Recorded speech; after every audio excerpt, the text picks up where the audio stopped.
તો મિત્રો આપણે ચેપ્ટરની અંદર વ્યાપક પદ અને મધ્યમ પદ વિશેનો અભ્યાસ કરીએ કે આપણને ખબર છે કે આ a પ્લસ બીની એન ઘાતના વિસ્તરણમાં પ્રથમ પદ NC0 an હોય, બીજું પદ NC1 એની n માઇનસ 1 b હોય, ત્રીજું પદ NC2 એની n માઇનસ 2 b સ્ક્વેર હોય. એ જ પ્રમાણે r પ્લસ 1મું પદ જે છે ને એ NCr a raise to n minus r b raise to r હોય છે.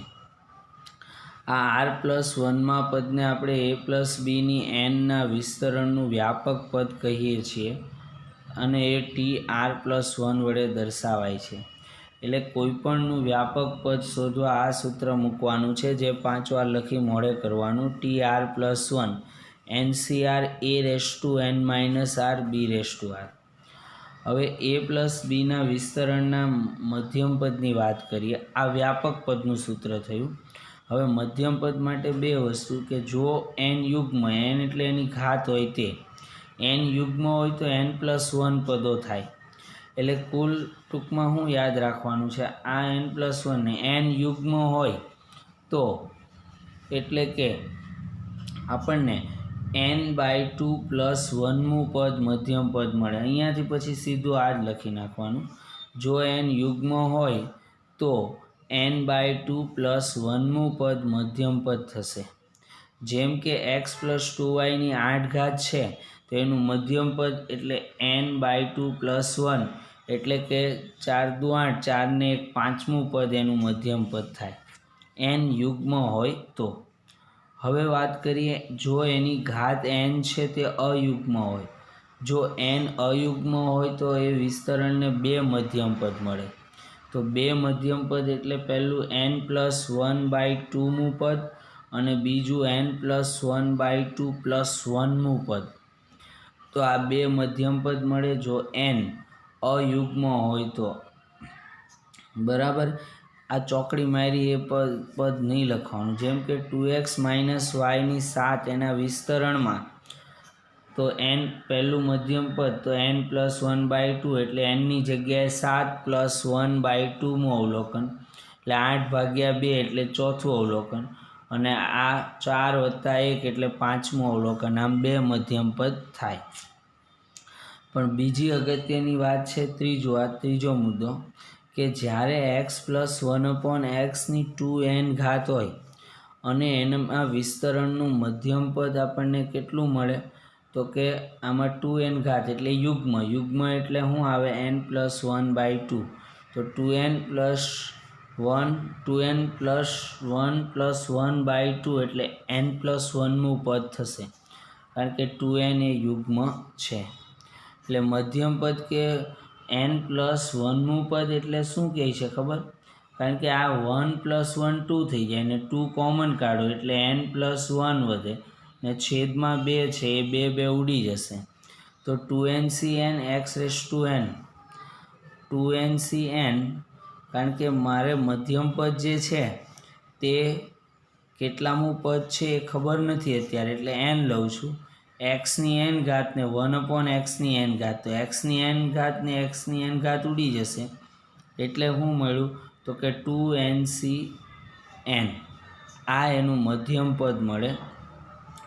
એટલે આ એક MCQ માટે આપણને કામનું છે, એ યાદ રાખવું પડે, જરૂરી છે. હવે હું તમને ઉદાહરણ 5 સમજાવું છું કે ઉદાહરણની અંદર આપણે સમજૂતી એટલે લેવાની છે કે જેટલા પણ દાખલા હોય તે આપણે સહેલાઈથી સમજી શકાય. યાદ રાખજો કે 2 પ્લસ a ની 50 એમાં 17મું પદ ને 18મું પદ સરખું હોય તો એ શોધો. તો આપણે શું કરવાનું, x પ્લસ વાયના વિસ્તરણમાં r પ્લસ 1મા પદનું આ સૂત્ર લેવાનું. 17મા પદ માટે r બરાબર મારે 16 લેવા પડે તો r પ્લસ 1 એટલે 17મું પદ મળે. તો r બરાબર 16 મૂકવું એના વિસ્તરણની અંદર, ધ્યાન આપજો.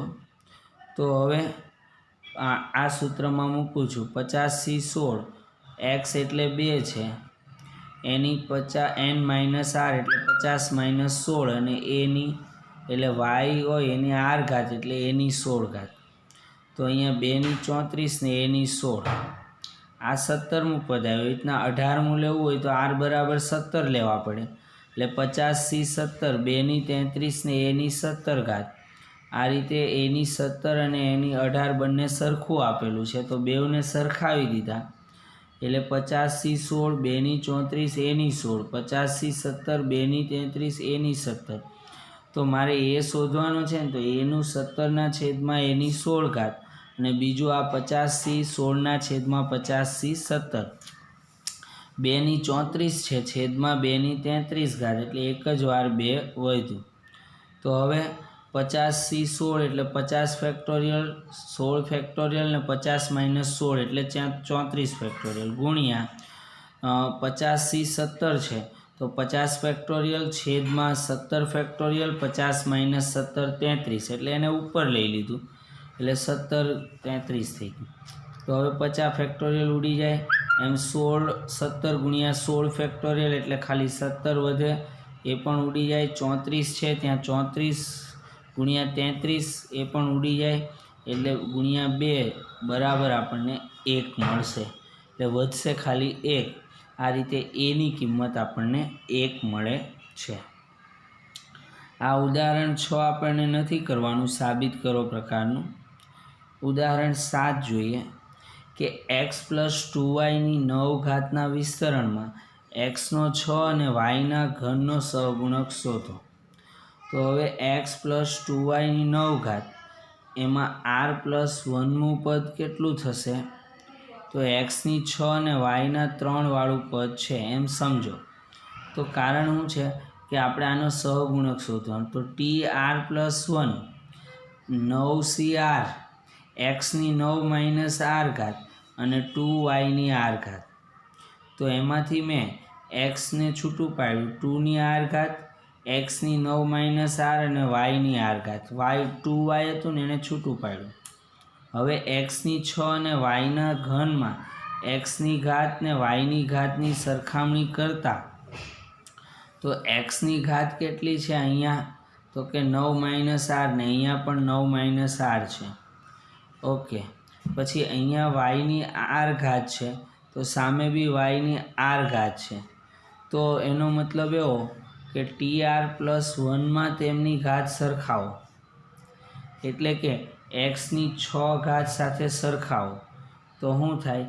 xની આ 9 ઓછા r બરાબર xની 6 ઘાત. તો આધાર સરખા એટલે 9 ઓછા r બરાબર 6. તો r બરાબર 6 આ બાજુ આવી જશે. 9 ઓછા 6 એટલે 3 મળશે. તો r બરાબર આપણને 3 મળે છે. આયરું. હવે 9c3 r ખબર પડી ગઈ એટલે 9c3 × 2⁵ કેમ કે અહીંયા આપણને શું કહે છે એ જુઓ. આપણને એવું કહેવામાં આવ્યું છે કે xની 6 અને yના ઘનનો સહગુણક કરવો જોઈએ. એટલે મેં xની 6 ઘાત સાથે સરખાવ્યો એટલે r મળી ગયું અને rની કિંમત આમાં મૂકું તો 9c3 2ની 3 ઘાત. બાકી અહીંયા તો r કેટલા છે?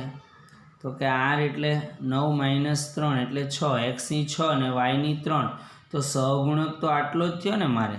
કેટલો સહગુણક એ શોધવાનો છે. તો બાકીનું તો પદ મારી પાસે આ તો ઉપર આપેલું છે એટલે આ સહગુણક થયો.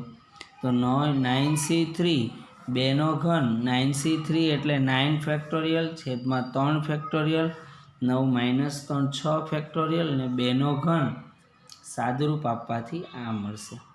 દાખલો સમજવા જેવો છે, ધ્યાન આપજો. કોઈ મુશ્કેલી નથી પરંતુ એકવાર આવડી જવો જરૂરી છે. ઉદાહરણ 8 સમજવાનું છે. પછી આપણી પાસે સ્વાધ્યાય આવશે 9મા ઉદાહરણ પછી.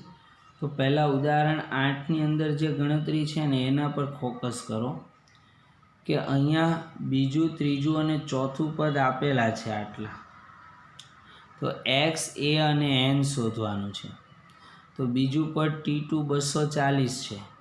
તો t2 એટલે tr પ્લસ 1 એટલે r બરાબર 1 હોય તો t2 આ બને. એટલે nc1 xની n માઇનસ r એટલે 1 × a⁴r તો 1 છે એટલે લખ્યું નહીં. તો nc1 xની n માઇનસ 1 પહેલું પદ 240 એટલે બરાબર 240 લઈ લીધા. એવી રીતે ત્રીજું પદ એટલે r બરાબર 2, એટલે સૂત્ર તો પહેલું જ લીધું છે, કયું? તો કે NCR, r નીચે કરો, NCR x⁻n - r y⁻r, આ સૂત્રમાં જ કિંમત છે. તો NC2 x⁻n - 2 ને એનો સ્ક્વેર, એટલે બીજો પદ 720 છે. NC3 x⁻n - 3 ને એનો ક્યુબ, ને ત્રીજું પદ 1080 છે.